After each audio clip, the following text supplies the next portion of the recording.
Well, I'm joined now by the Israeli Prime Minister spokesman, Mark Regev. Mr. Regev, thanks for being with us tonight.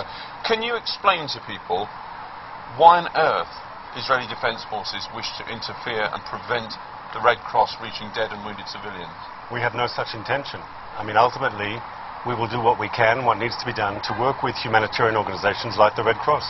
Mr. Regev, for 3 days the Red Cross couldn't get to a situation where there were starving children sitting next to the corpses of their mothers.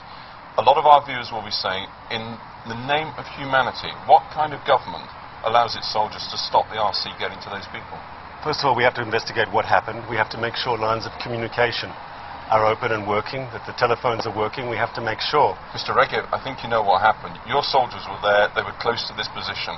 The Red Cross are not in the business of making this I know, and we take the Red Cross very seriously, and that's why we're investigating. But I think you should also be aware that Hamas is playing the game of atrocity propaganda. I'm not talking about Hamas, I'm talking about your soldiers preventing the Red Cross. Yeah, I'm inviting you, Mr. Regev, to apologise to the Red Cross for this. We want to work with the Red Cross. We see them as playing an important role. We have a good relationship with them. We want to continue that relationship.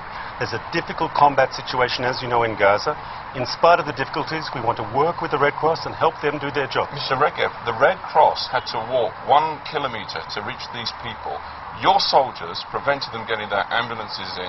Your soldiers forced the Red Cross to get these people out, starving children, on a donkey cart. In the name of humanity, what is Israel doing? I want to be clear here. It's a difficult combat situation. You know that. People are getting killed. Our soldiers are under constant fire. We have to work despite that difficult situation, it's incumbent upon us to work effectively. No, this will not do.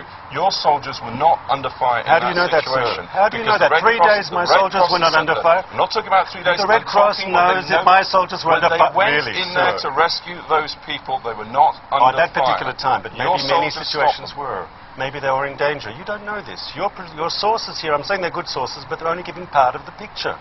They're giving part of the picture. There's a difficult combat situation in Gaza. Everybody knows that. My source is the head of the Red Cross mission in Gaza and the head of the Red Cross mission in Jerusalem. These people are not in the business of propaganda. I agree, and we want to work with them, and we agree with them. But I do know also that the Hamas movement has an interest in portraying humanitarian crisis for their own political purposes. We want to work with the international community, with the Red Cross, as best we can in a difficult situation to alleviate this sort of hardship. The Red Cross is saying that trust has broken down. Israel, almost alone globally, appears not to recognise the neutrality of the Red Cross. On the contrary, we want to work with the Red Cross. I'll say it again. We think they're an important organisation. We want to work with them. We will do what we can to facilitate their important work. And if we've had problems because of the very difficult combat situation, we'll work to solve those problems. Can we expect an official apology, at least for this one incident in the coming days? If we find that we did something wrong, of course we'll be talking apologise, but we have to get all the facts in. That's a promise. Once again, if we did something wrong, we have to find out exactly what happened. Surely you're fully in favour of finding out exactly what happened. I am indeed. Mr. Regev, thanks very much indeed for joining us. My pleasure.